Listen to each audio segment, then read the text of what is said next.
गरुड़ पुराण छठा अध्याय। नरक की भयावह यातना समाप्त हो चुकी है। हर एक चीज, हर दर्द और हर पश्चाताप अब आत्मा के मन में एक गहरे छाले की तरह दर्ज हो चुका है। अब आत्मा उस स्थिति में पहुंच चुकी है जहां उसे दो मार्गों से एक चुनना होता है, पुनः जन्म या मोक्ष। गरुड़ पुराण में कहा गया है कि यह वह समय है जब आत्मा का संपूर्ण लेखा जोखा, हर कर्म, हर भावना और हर पश्चाताप सभी को तोड़ने की आवश्यकता होती है। यमराज के दरबार में आत्मा से अंतिम प्रश्न पूछा जाता है, क्या तुमने अपने जीवन के कर्मों की वास्तविकता समझी? अगर आत्मा ने सच्चे दिल से अपने कर्मों को समझा और पश्चाताप किया तो उसे पुनः जन्म की अनुमति मिल जाती है। लेकिन यदि अभिमान, मोह और क्रोध का अवशेष अभी भी आत्मा में मौजूद हो तो उसे और भी कठिन परिस्थितियों में पुनः जन्म लेना पड़ता है। गरुड़ पुराण में एक वाक्य है, मनुष्य अपने कर्मों से ही जन्मता है और वही कर्म उसे सुख या दुख प्रदान करते हैं। यह इस बात का संकेत है कि जीवन के प्रत्येक कर्म का हमारे जीवन पर गहरा प्रभाव होता है।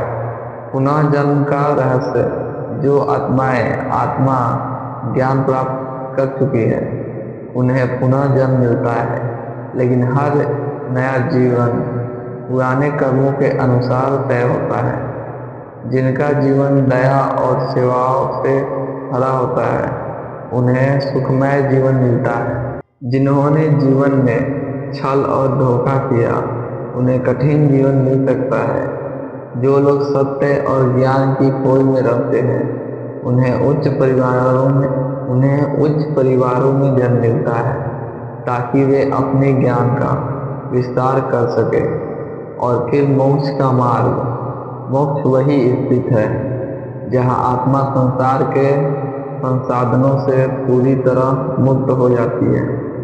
यह केवल उन्हीं आत्माओं को प्राप्त होता है जिन्होंने अपने जीवन में मैं और मेरा की सीमाओं को पार कर लिया, जिन्होंने अपने भीतर से मोह, क्रोध और अहंकार को समाप्त कर दिया और जिन्होंने संपूर्ण भावना से ईश्वर को अपनाया हो।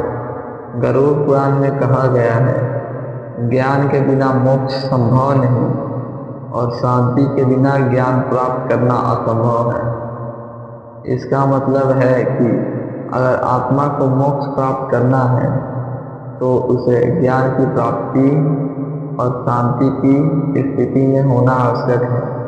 मोक्ष का अर्थ है संसार में जन्म मृत्यु के चक्र से मुक्ति, अनंत शांति और आनंद, आत्मा का भगवान में विलय और संपूर्ण बंधनों से छुटकारा। जब आत्मा मोक्ष प्राप्त कर लेती है तब वह न कहीं जाती है न कहीं आती है, वह केवल ईश्वर में सम्मिलित हो जाती है जहाँ कोई दुख, भय और पुनर्जन्म नहीं होता। लेकिन जो आत्माएं इस ज्ञान से दूर हैं वह जन्म किसी भी रूप, उन्हें फिर से पृथ्वी पर जन्म लेना होता है। वह जन्म किसी भी रूप में हो सकता है, इंसान के रूप में या पशु पक्षी के रूप में, जब तक कि वह सच्चे ज्ञान को प्राप्त न कर ले। मिलते हैं अगले अध्याय में। अगर इस ज्ञान ने आपको प्रभावित किया है तो इस ज्ञान को आगे जरूर बढ़ाएं और अगर चैनल पर नए हैं तो चैनल को सब्सक्राइब एंड वीडियो को लाइक जरूर कीजिए।